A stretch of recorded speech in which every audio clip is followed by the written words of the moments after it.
এই হামলার প্রতিবাদে আমরা দল মত নির্বিশেষে সবাই একত্রিত হয়েছি, সবাই একসাথে হয়েছি আজকে তাদের উপর যে হামলা হয়েছে সেই হামলার বিচারের জন্য, দাবির জন্য।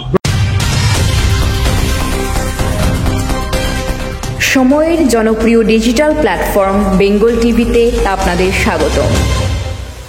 আপনারা জানেন যে ঠিক গত 1 বছর আগে বৈষম্য ছাত্র আন্দোলন নরসিংদীর মানে একটি বৃহৎ কর্মসূচি আয়োজন করা হয়েছিল ঠিক এই জায়গায়। ঠিক 1 বছর আগে আজকের দিনেই আমরা আন্দোলন করেছিলাম, নরসিংদী সর্ববৃহৎ আন্দোলন গঠিত হয়েছিল এবং ওই দিন আমাদের দাবি ছিল কোটা সংস্কার নিয়ে। ঠিক 1 বছর পর আজকে আপনারা জানেন ছাত্র আন্দোলন নতুন একটি দল তৈরি হয়েছে।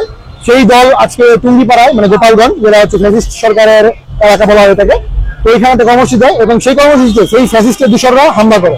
তো এই হামলার প্রতিবাদে আমরা দল মত নির্বিশেষে সবাই একত্রিত হয়েছি, সবাই একসাথে হয়েছি আজকে তাদের উপর যে হামলা হয়েছে সেই হামলার বিচারের জন্য, দাবির জন্য।